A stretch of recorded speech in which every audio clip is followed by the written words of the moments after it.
Just picked up a UC K-frame for the hatch. Found this on Gumtree for 500 bucks. I really only needed just the top arms, but since I've got the whole K-frame, I'll just rebuild this one and put that in.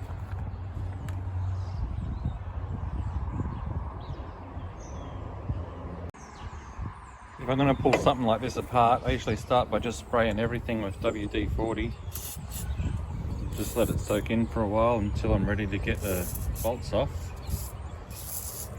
And also, usually if you take them off right, you can save those pins. I'm just going to use a ball joint splitter, which works perfectly on them as well. But this one's stuffed anyway, so it doesn't matter. But if they're good, you might as well just keep them and reuse them again. So I'm just going to spray everything, and then I'll start pulling it all apart. Sandblast it, get all new bushes in it, paint it, and then hopefully put it in the hatch with the LS adapter kit that I'm waiting for, and then I can finally put the LS into the hatch. Anyway, I'll get to work on this. That's about it for now. Now I just want to pop the ball joints before I go too far, so just use this. Keep going. There it is. That one's done. But I left the nut in so it catches it. I'll do the same with the bottom, and then I'll remove the spring. Now, the easiest way to take the springs off is when it's still in the car for jack. But because I can't do that now, I've just made this threaded rod, what I'll put through. And now that rod's taken the load of the spring, so I can just undo these and undo these, let the ball joint drop out, and then I'll slowly undo the thread, and then that'll release the spring safely. Otherwise the spring just takes off if you don't brace it, so yeah, like this is pretty safe and gets the job done. But like I said, the best way is if the K-frame's still in the car and you've got a jack under here, you just let the jack slowly release the weight. So anyway, do it that way and it should be good. Stub axle's off, and now I'll just release this slowly. Keep turning it until the spring doesn't have any tension on it anymore, and then I can just drop it out. That's one side gutted. All the pieces are over here. I'll throw these two away, I don't need those. But I'll clean these up, put new ball joints and bushes in them, paint them, and then put them back on. I stripped the K-frame down, and I've been cleaning it up with these stripping tools. I'm going to sandblast a little bit so I can't get to like stuff in there. And also as I'm going around, there's heaps of splatter. See these little dags from when it was welded, and I've just been getting the grinder and just taking them off. Just come off easily. And I'm nearly done with these, and I might just get the sandblaster just to get these little bits I can't reach.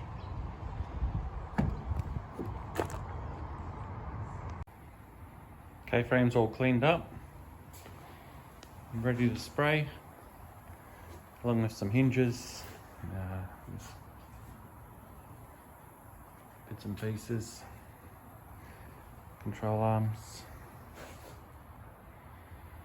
And I'm going to do the same process that I did on the car.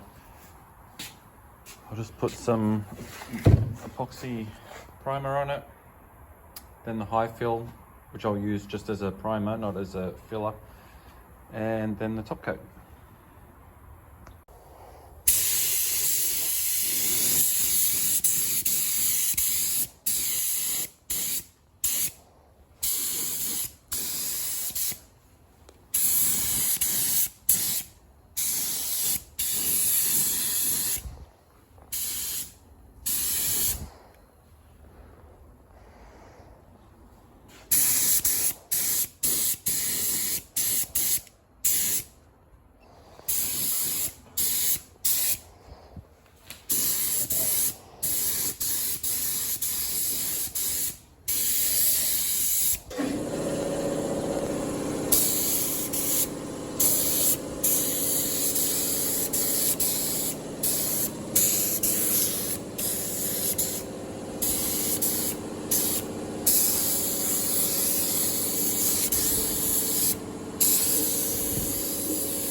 These have been sitting for about an hour and a half now, and it's pretty cold, so they haven't really gone off as much as I'd want them to, but it should be all right, I think. So I'm just going to mix up this high fill, but I'm going to mix it up as a surface primer, not really as a high fill primer, which means I'm just going to thin it out more. So it just covers that and just has a base for the top coat to go on. So anyway, I'll mix this up and then splash some of that on.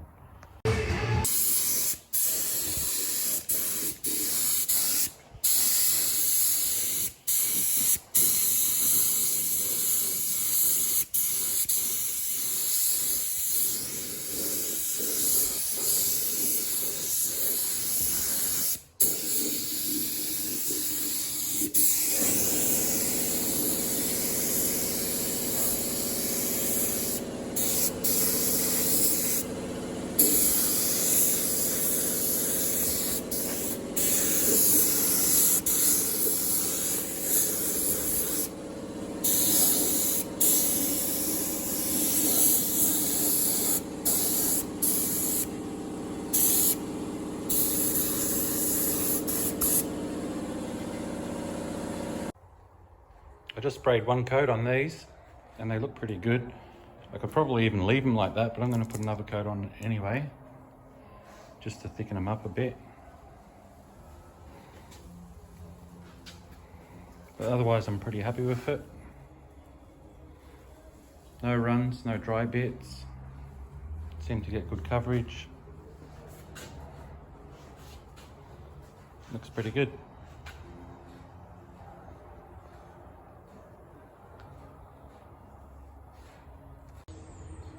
I got my K-frame back from Petters.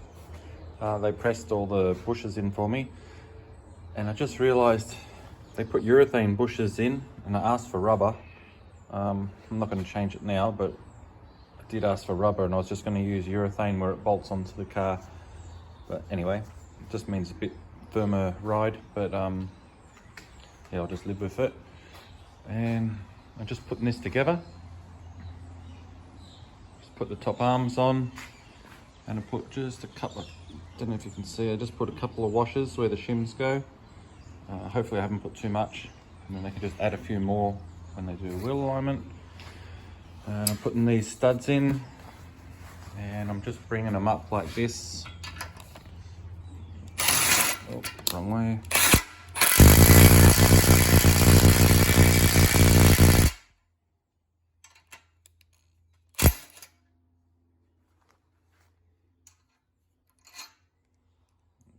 I'll do the other side. Then I'll bolt the bottom arm on.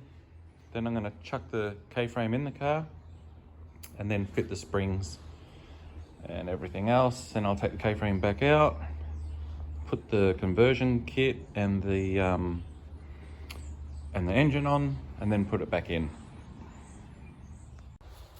Petters forgot to order in the bushes that go here, so they just delivered them out to me, and I just put them in with this mechanism here. It comes in a kit like that. It's slow work, but it works, so it's always handy to have that kit. And if it wasn't for these ones here, I was worried I might damage the top arms when I put these in. If it wasn't for these ones, I probably would have just put all of them in myself. But anyway, I'm just starting to put it all back together now, and hopefully soon we'll see it with an engine on top of it. I've got the K-frame sitting in the car. It's not bolted in tight, and I've just got a screwdriver holding it there. Used a strap to pull the arms in so it fits. And now I've got to put the springs in.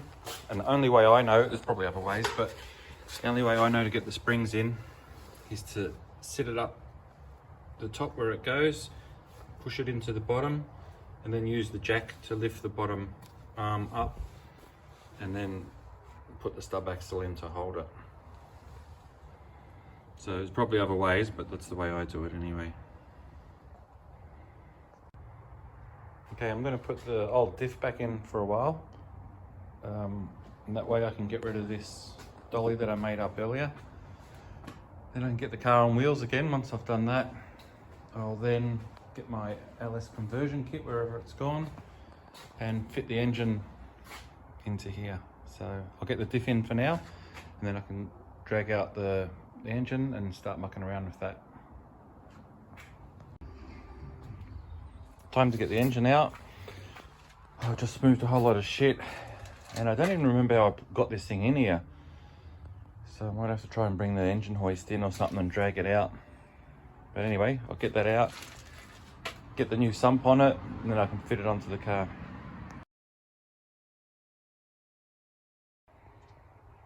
This is the conversion kit. Got the sump, pickup,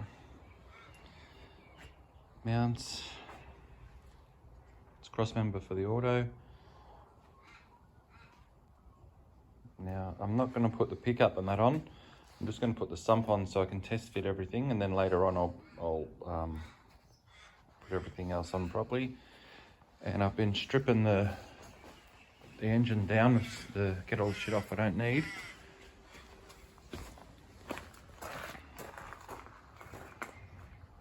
And I just drained the oil, which is dirty as hell. Which I've never had any of my oil like that. But hopefully this engine's still alright. We'll soon find out anyway. Yeah, so that's it. I'm going to put the mounts on and degrease it a little bit more and then try and put it in. Plan A was a fail.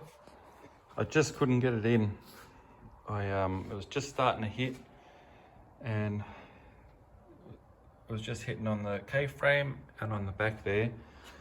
If the sump was on an angle rather than square, it probably would have just fit, but the way the sump was, it just wasn't going to go in. So I've taken the auto off, and I'm just going to have to fit the auto from underneath. Ideally, I should have lifted the car, put the engine on the K-frame and wheeled it under, but I thought I'd give it a crack this way, and it didn't work. So anyway, go to plan B and see how that goes. Okay, it was a bit of an effort, but I now have an LS1 Torana.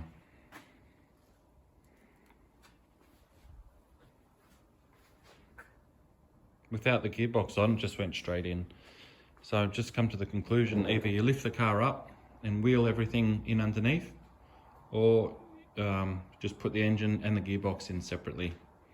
So tomorrow, when I've got a bit of time, I'll try and fit that and see where I need to massage the floor to make it fit. But otherwise, that's it for a night, and I'm just happy to see it in there.